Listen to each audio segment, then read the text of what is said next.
Hey there, Fully Live Athlete Pastor Channel, Justin speaking. It is day 24 of the online Bible reading club. We're in Exodus 9 through 11 and the last half of Matthew chapter 15, verses 21 through 39.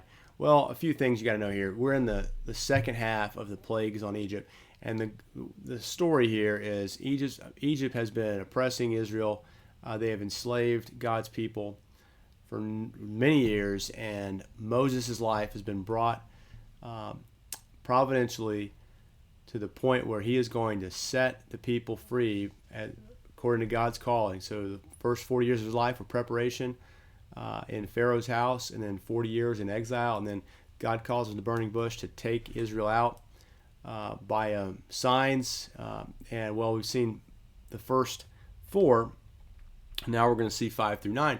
Well, what are they? So the first one's the livestock. And so livestock, you think about the devastation of having all of your livestock taken out at once. And some of those, what's fascinating about this is it's only Egyptian livestock. I mean, you've got cows mooing and that are Israelite cows, and how demoralizing that must be. The guys in power are absolutely economically devastated, but the enslaved people still have cows. What's fascinating also is that the bulls were signs of the strength of the gods of Egypt, and that's what do you think Aaron learned to fashion a bull or a calf as a picture of God, learned from Egypt. So this is again another slap in the face to Egyptian gods and saying, look, all these gods, they're not really gods at all. They can't help you. Well, so what you move on from the calves to the next one, which is the boils. Sixth plague is the boils, and that's unique because the boils kept the magicians from being able to stand before Moses. The Egyptian magicians, that is. The magicians were able to duplicate some of the signs that Moses was able to do. Well, here they're disabled. So this is again that God is striking against every pretense of sufficiency by his enemies, and so their magicians have been rendered helpless.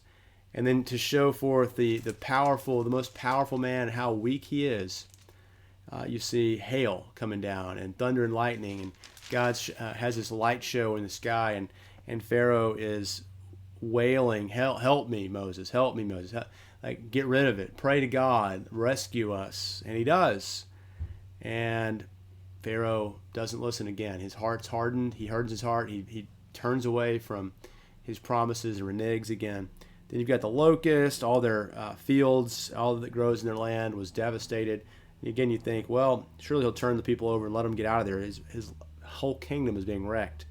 But then he decides God hardens his heart again.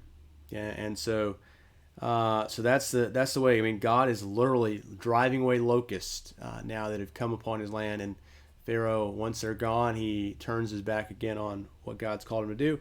The ninth plague is the darkness plague, which, you think about the sun gods of Egypt, sun god. He's striking again at the gods and all that they worship and saying, look, I've darkened your God. And then Pharaoh says, get out of here. I don't want to see you again. He won't let the people go. And then you see the 11th chapter, the final plague is threatened, and that's going to be the death of the firstborn.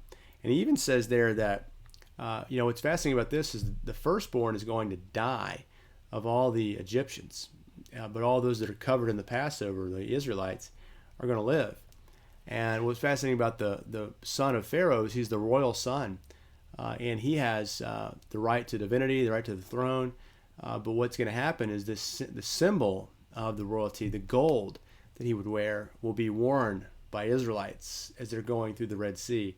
As it says there that the Egyptians are going to be so ready to get them out of there, they're going to get all their gold and give it to the Israelites. And they're going to walk away as God's chosen royal son. Now, how about that? Well, you think about the dignity that they're going to have as slaves set free with gold. And then you turn over to the New Testament. You look at Matthew 21, and you see that woman. As you get into Matthew 21, or Matthew 15, verse 21, you see that this woman who is not an Israelite, she's a Canaanite woman, she pleads with Jesus to let her have some of the food, right? Have mercy on me, O Lord, Son of David. She wants him to heal her daughter. And the disciples said, hey, send her away. This is similar to them all the time. They're trying to get rid of people, get them away, kind of be a bouncer for Jesus and get rid of him. So she came and got to Jesus and said, Lord, help me. And he said, hey, this is one of those really questionable things he says, right? You're like, what is he talking about? But it says, is it not right to take the children's bread and throw it to the dogs? It's not right to take the children's bread and throw them to dogs. He's saying, you're a dog. He's saying, the Israelites often called the Canaanites dogs. They hated them, right? These are Egyptians, like these are the guys, and the Canaanites, they're the worst of the worst. They're enemies. You think about that. So he says, yes, Lord, even the dogs eat the crumbs. I just want the crumbs. Dogs were not lovable back then. They didn't have dog shows. Dogs were these scavengers, homeless, unloved. And she's saying, that's who I am. I'm poor. I need the crumbs. I need your crumbs. I need what you have. And then Jesus says, oh, woman, great is your faith. Be it done for you as you desire. And her daughter was healed instantly. She knew that Jesus was the Lord and called out to him out of her need.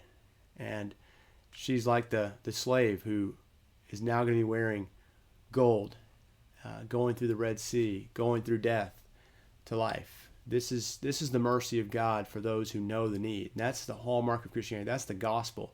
We talk about all the time at our church about the heinousness of our sin and how it's shocking that God would love us and care about us in this way.